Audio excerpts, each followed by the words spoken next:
Assalamu alaikum. It was a really good presentation. I enjoyed it. I have quite a few questions. Maybe we could talk afterwards. Some of them are a bit more difficult, I think.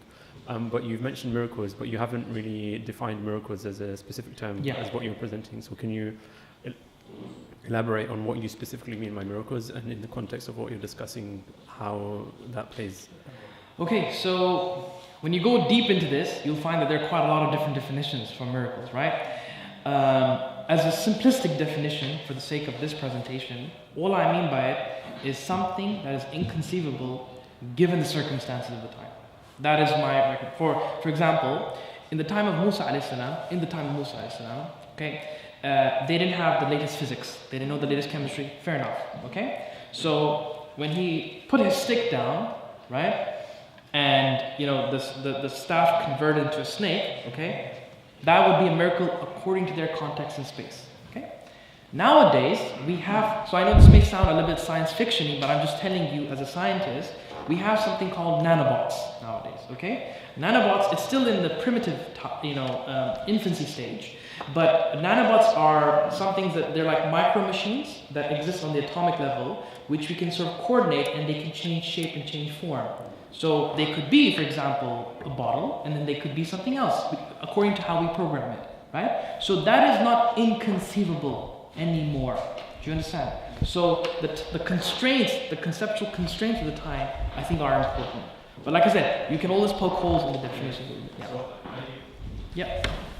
I just wanted to clarify what you mean by inconceivable, because you can have something which is inconceivable rationally, but then you can have something which is inconceivable empirically.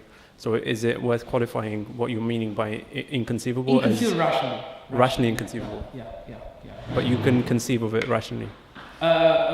So by rationally I mean that, for example, the Qur'an, okay, if you have, hang on, because this is going to go now further into detail.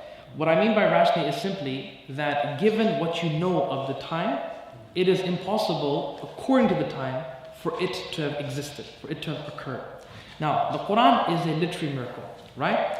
Now, the challenge is simple. Using the Arabic features, using this, balagha, whatever you want to go into, using those devices, come up with a literary miracle that is a literary piece that is equivalent to the Quran. And that is the challenge. 1400 years have passed, no one has materialized that challenge yet. And that is what substantiates that miracle. If somebody could, let's see. Now there is a debate, okay, I'm not going to deny. Within Islamic theology, there is a debate whether the Quran is intrinsically a miracle or extrinsically. By that I mean, so the Quran, and you can find this in Yasir Qadi's Ulum al-Quran. So he says in that book that if the Quran is intrinsically miracle, then that means nobody can actually match it, right? If it's extrinsically miraculous, that means that whenever somebody tries to, compete with the Quran, Allah will stop it in them doing it. So that is a debate which I'm still looking into myself. But I hope that gives you some kind of answer. Okay, Barakallahu Fikum. Thank you. Any other questions? Yeah. So, oh, wa alaikum salam. Thank you very much. Okay,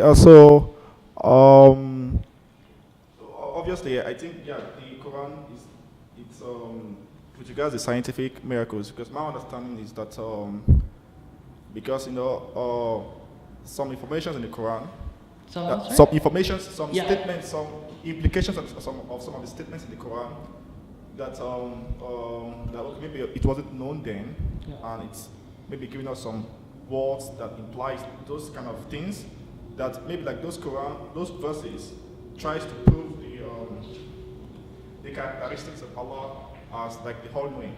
As that? That those verses, it sort of like proves the characteristics of Allah as the all-knowing.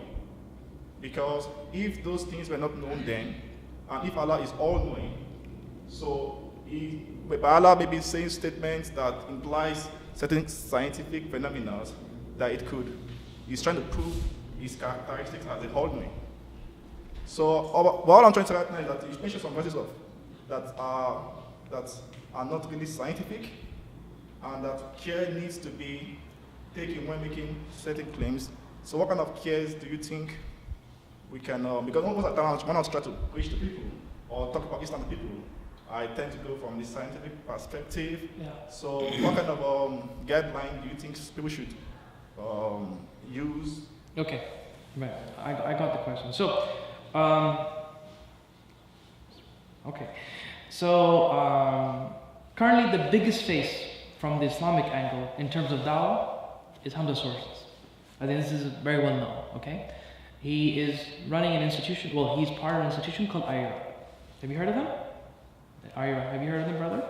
IERA? They're from UK. So check them out, okay? Now, this is one of the biggest faces of dawah across the world, not just UK, across the world. And Hamza Sources himself, he and IERA were pushing the claim that the Quran has scientific miracles in it, okay? A couple of years down the line, they retracted this statement because they realized that it is a fallacious claim for the reasons that I went through in this chapter, right? However briefly. And the problem with it is that these weeks are sometimes so easy to break, the foundation is so easy to break, that people ended up leaving Islam, as he even mentioned this in an article on his website. So for me, I personally think that the whole idea of signs of the Quran, at least in terms of as acting as miracles, now I'm not denying possible correlations, but possible correlations is very different to definitive miracles. There's a huge gap. You can correlate some things very loosely, in my opinion. I'm not denying that. But I'm saying that if you want to now make this into some kind of miraculous claim, that requires a huge level of evidence which the Quran does not have. The Quran does not have scientific establishments in it. And even if it does, it could be counter-objected, as I mentioned in this argument, in this presentation, that if we can show, however plausibly, that that information existed before Islam, before the Quran was revealed, it immediately reduces the potency, the strength of the argument that these are scientific miracles. And that's all I'm trying to establish here. So in terms of being cautious, I would say steer clear from scientific miracles. That is my personal advice. Steer clear. That would be my advice. In terms of how you can approach in terms of being a miracle, there are other aspects that I think there are some strengths. For example, there are some historical claims that the Quran makes which are very strong. And I think there's some books that have been written about this. For instance, I can't remember the top of my head, but there was a distinction during the history of Egypt where before they were called pharaohs, then at a particular timeline they were called kings or sultan at the time, right? Now this distinction is not made in the Bible, but that distinction is made in the Quran. So if you read the account of Yusuf alayhi salam and Musa alayhi salam, in Musa alayhi salam's time, the person in charge was referred to as Pharaoh. But in the time of Yusuf alayhi salam, the king of Egypt was referred to as Malik, right? And that is a subtle distinction, which is not something that is found in the Bible, as at least according to my research. So those kinds of things have potency, at least as far as I can see. Those are very interesting claims. But signs in the Quran, I don't think they have potency. And God knows best. Wallahu a'lam. I hope that helps a little bit. Yeah, of course, yeah. Okay, because I have very interest in science. So, like for instance, now when you spoke about the samawat wa al-ard, that like the heavens and the earth, that we have 7 heavens and 7 earths. 7? Like 7 heavens, the 7 heavens and the 7 earths. Yep. Okay, like now, okay, in most understanding, okay, when I get the word 7 heavens, well, it's like the sky. Well, I don't know how other people might see it, but I tend to understand that like the sky can be like the sky can be divided into 7 layers. Okay. When I mean sky, I don't mean like this universe is of like 7 types. Okay. Because there's a particular, if you try and go to some particular verses in the Quran, Allah was trying to say that He placed in each universe its laws. That's some verse. In like, each universe. Yeah, and we said to the heavens and the earth, come willingly or unwillingly, and they said we come willingly, and we divided into 7 universes. Okay. Into 7 skies. Right. And we ordained in each universe its laws. Okay. So, like I'm just trying to point out the issue of 7 heavens, because like for instance, I don't know if you know of Stephen Hawking. Yep. So the last publication that he did before I think like a month before he passed away, it was about what they call a smooth exit from eternal inflation. So they were trying to propose the idea that the universe that we know today, it's not that there are multiple universes. That it's not just only one universe, that there are multiple universes. And they are trying to ask some questions that in other universes, that what kind of laws do those universes operate?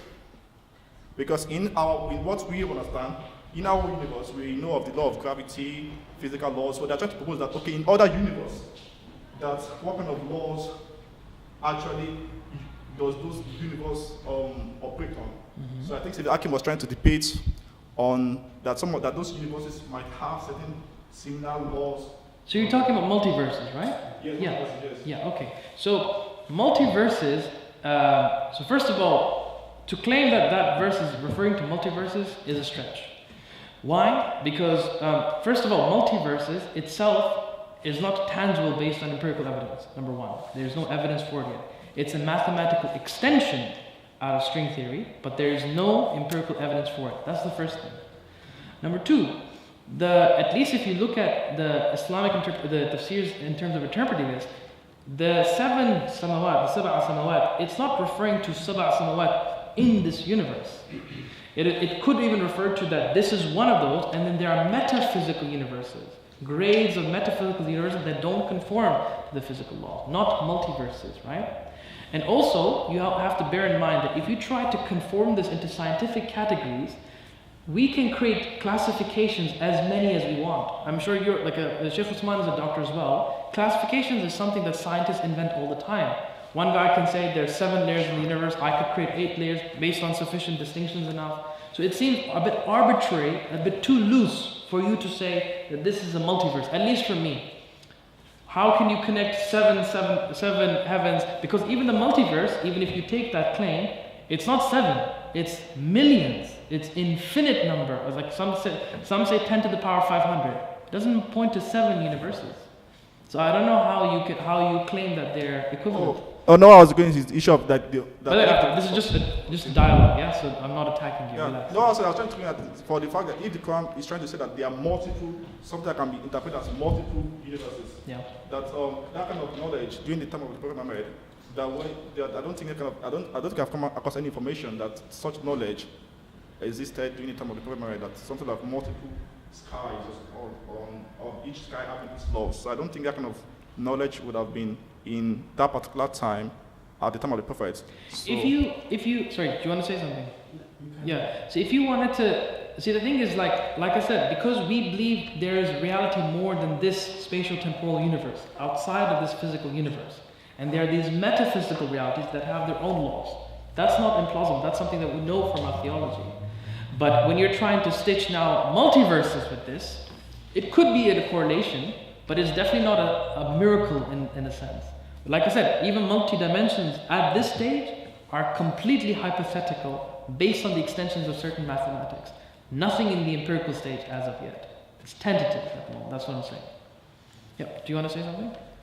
I think one point that's worth mentioning in more detail here, because there might be a few scientists here who might feel discouraged from investigating science in the Quran, is that the Quranic exegesis is divided into 2 categories. You've got tafsir diraya and tafsir riwaya. Now diraya is where you have ijtihad istiqra'i, which is the inductive reasoning, which is what the scientists do. So whereas on the tafsir riwaya is where you have that's the realm of more conclusive evidence. That's where the Quranic miracles is situated. So I think the point you're trying to make, and you may want to clarify on that, is that the Quranic miracle is a very, very high term to use for Quranic exegesis at the lower end of speculations. So it doesn't discourage the scientists from doing their science.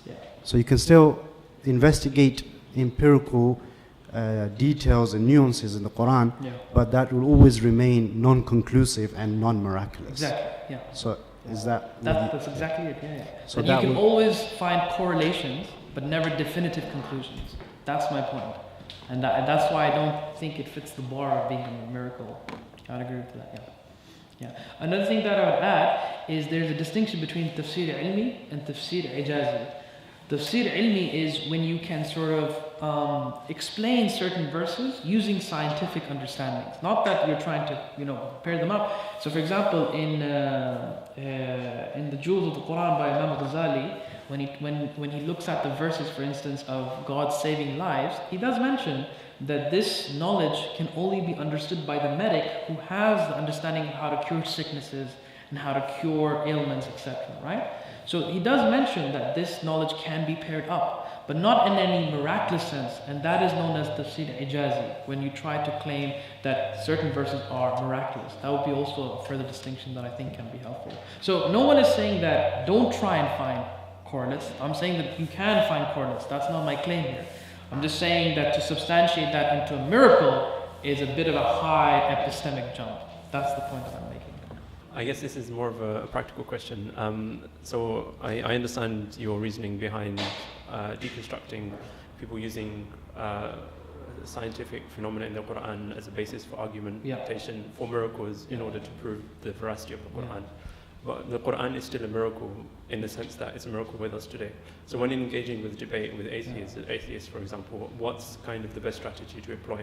For example, the linguistic miracle of the Qur'an, that's there and it has its place, but then obviously there's a layer of accessibility between the Arabic. Of course, yeah. So then, in your experience and from your exposure, what's the best way to engage in that discussion and kind of prove the veracity of the Qur'an, and then necessarily following Islam and what follows after that? So at the moment, I'm still thinking this through.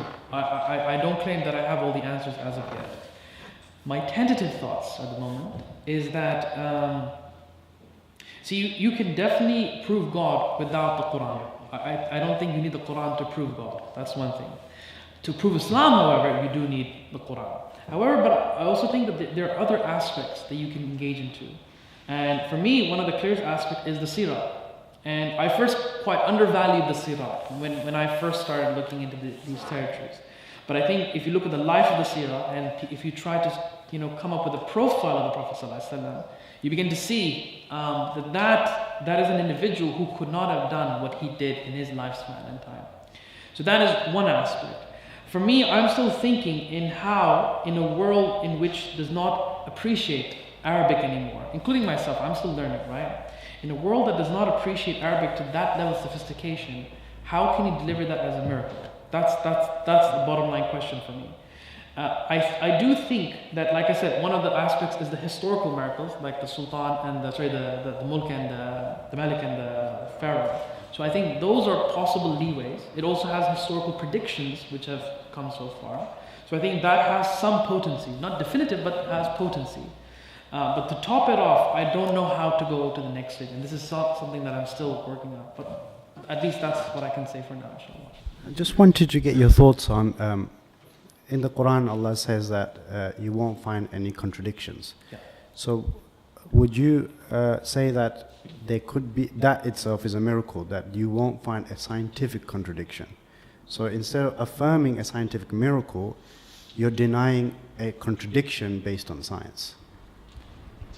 Hang on, what? Sorry, what? Okay. So you have affirmation using science at the level of miracles, and you have negation of contradictions. Yeah.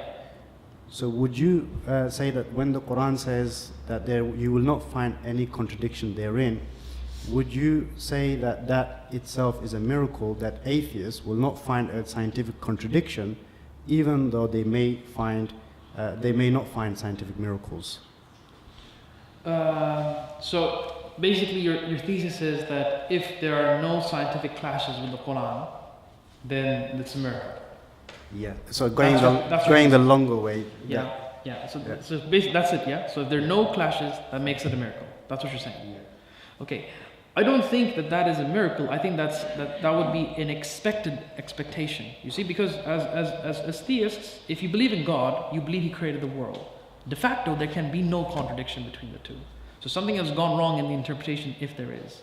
So at least for me personally, I don't think that that would be a miracle. I think that would be a natural expectation from if you believe that this is the word of God.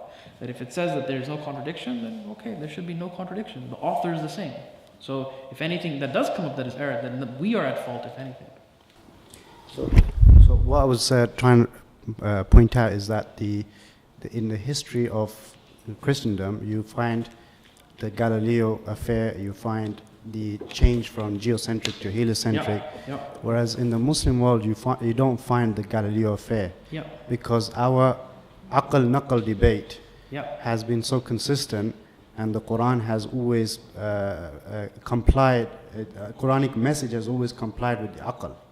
So what I was trying to say is that if you don't find a contradiction, not finding a contradiction is miraculous rather than affirming certain nuances of science, as you pointed out in today's lecture. So I'm looking at it from more the negation aspect, that you cannot negate the message of the Quran using science, because there is no unscientific aspects or unscientific aspects in the Quran. See, the thing is, because there's some semantic ambiguity in certain words, right? Sometimes you have one word that can mean multiple things, right? As a result, you can make it fit the science, and at the same time you make it conflict with science, depending on the ambiguity of the word that you use. So if words have that possibility in the Quran, and because it opens up the possibility of there being no negation and affirmation, I don't think that reaches the standard of miracle, at least for me. That's my personal opinion. God knows best. Yeah. Okay, for instance now, in the field of in astronomy, right? There's what I call they try to bring up they study the stars and the history, try to understand how the universe, the cosmological law, history of the universe. Yeah. And one of the interesting things that they got to realize that the early universes, that it was made from gas. It was in a gaseous state. That everything we are seeing today, initially it formed from like gas. Like after the Big Bang, the universe was like in a gas form, or something like in a smoky kind of form. And over time, like it solidified, and electrons and protons began to form, and they mixed and reacted. But the fact there is that it's the fact that the universe was initially in a state of smoke, or in a gaseous state. Okay. And if you go into the Quran, where Allah subhanahu wa ta'ala is trying to describe in some verses, Allah said that He created the heavens and the earth in 2 days, but there are some areas where Allah subhanahu wa ta'ala tries to give more details about the creation process. Allah tries to give more details. I think in Surah to Jasiyah, but Allah was trying to say and He turned His face towards the heavens. And what His face? And He turned His face towards the heavens when it was smoke. And He said to it and to the earth, come willingly or unwillingly. Allah is trying to describe that the universe the universe was. I think sorry, just that I don't know the Arabic form, so I can't state it. But in the English translation that you disbelieve in He who created the heavens and the earth in 2 days, and you associate partnership with Him. That is Allah, the Lord of the universe. He placed there in mountains, and then He turned His face to the Samawat when it was smoke, and He said to it and to the earth, come willingly or unwillingly. Allah is saying that the universe, that the Samawat, that the sky, was initially in a state of smoke. So Allah is giving a very definite description of the universe at that time, right, that it was in a state of smoke. And that kind of knowledge, and if you go check protogalaxies, or we check pre-medical gases, it is a study of how the earliest universes came from smoke. Right. So this kind of, and these are recent scientific phenomena. So for the fact that Allah subhanahu wa ta'ala was used the word smoke to describe the state of the universe during that time, that those kind of knowledge is what I find to be miraculous, because that kind of knowledge was not known during the time of the Prophet. So why did Allah use the word smoke to describe? So that's why I was trying to link the science. The Quran is not really, it's not a scientific book, but it's giving some details, some illustrations that have scientific implications. Okay. So I personally haven't looked into detail in that verse, so I can't really comment too much on that. But because I want to go into the Arabic itself to understand it. But the second thing is, as far as I'm aware, we have no understanding of what the singularity was. So the origin of T0, we don't know what the state was. We don't know whether it's gas, we don't know, because the fundamental laws unify in that moment of time. So to claim that it's a gas, I don't think any physicist would agree with that, because gas means that you have compounds and molecules which were much formed at a later stage. Speaking about the early universe. The early universe, okay, yeah, so that could be, yeah, so there's helium and oxygen, yeah, that could make sense, there's no doubt about that. But I would want to look into the verse myself before I could even, consider that as something, yeah. Because I don't claim that I've exhausted every single miracle. There's like at least 250 on Harun Yahya's website, for instance. Yeah. I just wanted to comment on what Brother was mentioning. Yeah. But the problem with taking that approach is essentially science is transient. So today we may have a theory which conforms with what the Qur'an says, and tomorrow we may have a theory which says that the early universe was in some other state that wasn't necessarily gaseous. Yeah. So pinning an interpretation or an understanding of a verse of Qur'an based on a scientific theory, it's on a kind of a weak foundation in that sense. Yeah. So there's always that kind of caution that needs to be taken when approaching these things. Yeah. Okay. Yeah, but there's a difference between a theory and a fact. For instance, if that we know that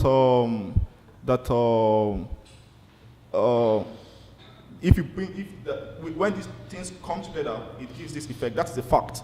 The theory is only trying to explain why this variable and the properties of these variables come together to give this. The theory is only trying to explain why these things happen. But the fact is that when two molecules of hydrogen and oxygen come together, it's the fact that it brings water. That's the fact. Yeah. So that can't change. What can only change is maybe the explanation of why those things occur like that. So the fact saying that the universe was in a state of smoke, that's not a theory, it's a fact. The theory is that's assuming that translation is correct. That's my point. The Quranic the translation that you're relying on. That's what I'm saying. So that's one thing. Okay. And the other thing that what he pointed out was that because I need to go into the detail myself of when it's being referred to as a gaseous state, etc. I would want to know at which. So you see, if you want to claim it's a miracle, you have to be quite definitive in your claim. Which part was it gaseous? Was it the very when you say early? How early? The universe is 14.5 billion years old. What do you mean by early in that time period? So it's what he's just trying to illustrate is that you can have a possible correlation, could be an explanation, but it's nowhere near a definitive correlation. Is that yeah? And that's what I would agree on as well. So the verses that I think the brother is talking about, Surah Fussilat, verse number 10 and 11. Yeah. If you look at those verses, the first verse, which is the Surah Fussilat, verse number 10, Allah talks about earth, and then He talks about the heavens, and then He says, وَهِيَ دُخَانٌ, and then that whole chapter, the verse follows thereafter. Now the scientists, what they say to this is they say the earth existed before the smoke, yet you are saying that the smoke is the scientific miracles. If the smoke is scientific miracles, then the earth could not have existed previous to that.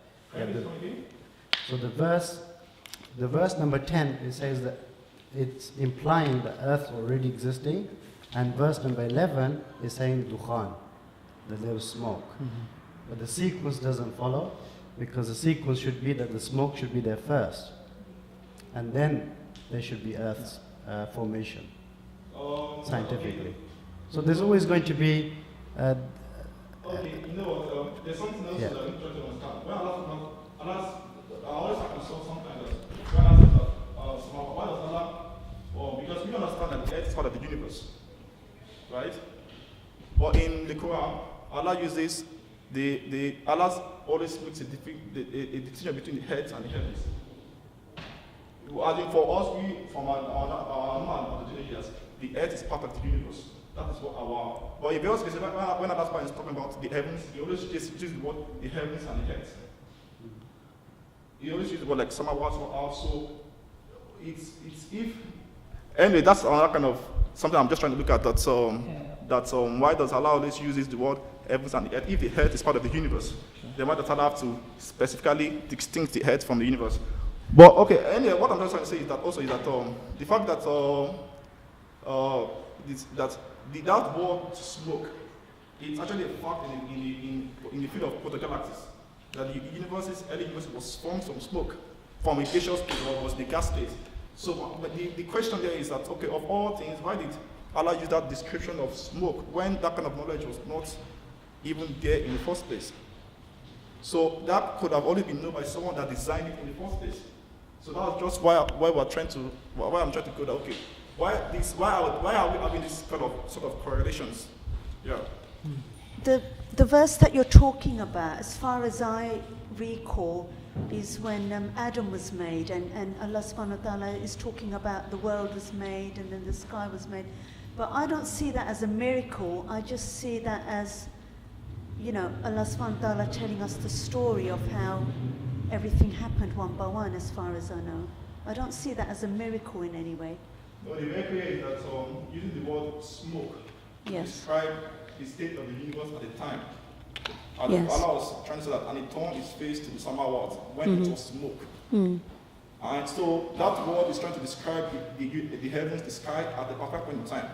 So, we normally knew before that the heavens was initially in the state of gaseous state. So if Allah is using that word smoke, it means that, and then no one knows this knowledge during the time of the Prophet Muhammad. Yes. And if it's not, so how come, where did that word smoke, of all things, why did Allah use smoke to describe the universe, and why it has been confirmed in the field of the protogalaxies that yes, that the early heavens emerged from smoke. So that's where the miracle is. Not the miracle is that correlation. But I mean, what you were saying was there are some miracles in the Quran, yes? Yeah. But it's only some that you can't take as the fact that they're miracles. That's correct, isn't it? Yes? Yeah. You can find lots of correlations. It's the way you interpret it, really. So we could take that one, as you say, could be a miracle, but the ones which you showed, definitely I agree with that. They're not really, they can't be put down as miracles, But when we look at the atmosphere and things, it is all air, isn't it? Even now, when we study the atmosphere and the skies and things, we've been told it's all air. So that's the word that Allah used, wasn't it, for the skies? But what I mean is, the sky's supposed to be like an atmosphere, isn't it? It's not solid, is it? It's supposed to be air. No, the sky,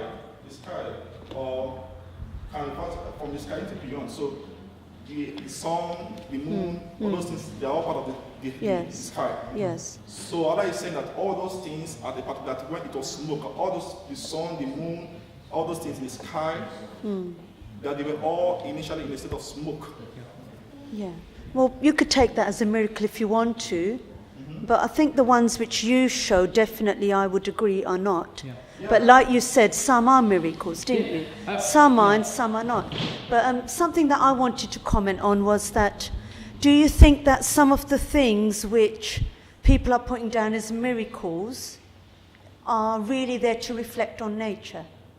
Yeah, for us to reflect on nature. Yeah, that was the reason why I pointed out to Erkin Kurt's book, Creation, Islamic Metaphysics. It's a very good book.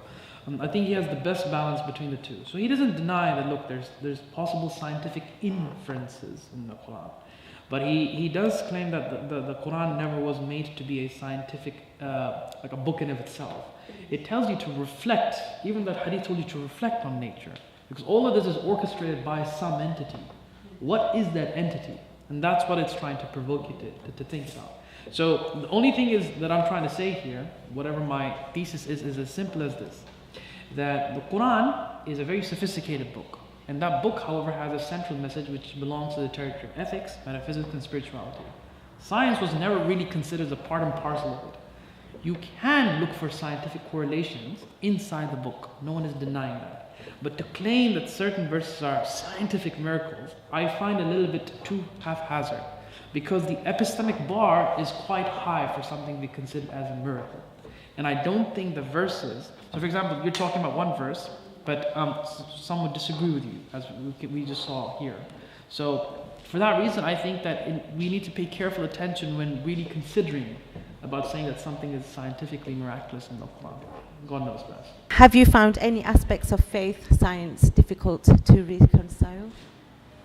So have I found anything in science that sort of hit my faith, that hits my faith rather than amplifies it? Yeah, negative. Okay. Yeah. See, I've personally now reached a position. I'm saying personally now. I've reached a position myself where I'm convinced, like I'm settled in my beliefs, right? In the sense that I've done my homework, gone through the various rigorous arguments here and there, and I think I'm in a good position that nothing in science can affect my faith. What I do think, however, is that this doesn't mean that we're out of the waters, right? Science is always coming up with new interesting things, and there's always some kind of intellectual pressure on religion, not just Islam. If evolution has hit every religion, this is one thing we have to understand. Every religion has been hit by evolution, and each one has their own kind of responses, and you will always get a spectrum. People will either completely reject, accept, and you have people in between, always. In Christianity, there's so many opinions on this matter, right? You have very, very strong-headed creationists, you have very strong proponents of evolution, and you see the same thing in Islam. So I think that at least what comes out of science, I'm not fussed anymore. As soon as I learned Islamic theology, that's the first thing, and when I learned philosophy, those two things really helped me navigate the situation much better. I think without those two, I would be very confused. That's me personally. So Allah sent him to Fir'aun. Two? Allah sent Prophet Musa. Yes. Yeah. And then one of the that is the prophet of Allah. So one of the proofs that Allah gave from Musa to Fir'aun was that he should turn his staff down, that it was going to turn to smoke, then turn to snake. Yeah. So there was something that they could see, and they could, that was like a sort of like a something to help substantiate his claims. Yeah. So also going back, most of the prophets, they always Allah give them something that makes the people to understand based on those people's understanding at that time. Allah could have used something else. He could have sent something, give Prophet Musa something else other than maybe turning his staff to snake. But there was a reason why Allah used that mode of evidence. Understand? So the time of the Quran, and the Quran is meant to be, or it is the last. It's the final revelation. Yeah, and the Prophet said that it's a miracle itself. So over years now, like next to the end of the judgment, we have about the scientific, now we're in the area of scientific thoughts. Now, most people now, or many people now, we tend to, what we can believe as true is science, understand science. So, I feel that there is actually a deliberate purpose why these statements of scientific implications have been kept there in the Quran.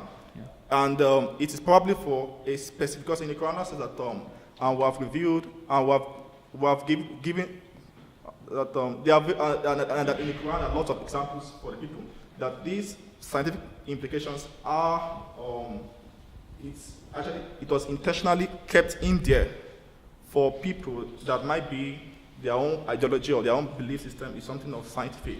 So if they see this kind of statement that okay, this statement it was made, we only know this thing this recently, and if it could be someone of 1,400 years ago could have put any kind of thing in the book, that means that person had knowledge of. Yeah. So it's like that's like the what to find the miracle about it. Yeah. Those scientific implications pointing to something that proves Allah as like the all-knowing. Yeah.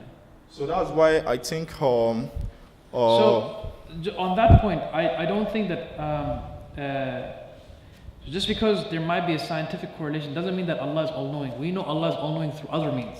That doesn't rest on a miracle, on the scientific miracle. But just to come back to the point, and what I've pointed out in my presentation, if words are open to multiple interpretations, it cannot be classed as a miracle, number one. If there was knowledge, even some knowledge of some of those things prior to Islam, it cannot be considered as a miracle. And that's the point that I've made here using some of the examples that I've pointed out here. If there's even one plausibility that either of those two scenarios exist, the potency of claiming it to be a miracle is weakened. That's it. So that's why I always say that, at least for me, that when you mentioned about that verse, I refrain in making any claim because I don't know the verse in terms of its Arabic and what comes before and after. Only when I investigate it do I make a judgment. But so I'm just saying that to say that something is a miracle is a high thing to claim. To say a correlation, that's fine. But I would never ever go from correlation to miracle unless it's very strongly substantiated. That's what I'm trying to say. Yeah. Is that okay? You mentioned in one part of your presentation that science presupposes temporal regularity and spatial regularity. Yeah. I thought that regularity was a theological concept. Right, okay, so in a secular framework or in an atheistic framework, the problem induction is a problem, okay? Because you have to explain how your past observations can be expected to hold on to the future. But from a theological or philosophical position, it is non-problematic. So in Islam, for instance, we believe that whenever we try to discover laws, who sustains those laws? God. It's very easy for us to believe that. That is a philosophical or theological position. That is why, in fact, that when you had scientists in the Christian world and the Muslim world trying to discover the laws of nature, they did so because they thought that they were unveiling how God operated the universe. So, yeah, so from that angle, it's not a problem. But from an atheistic framework, it is a difficult thing to justify as an axiom. Yeah.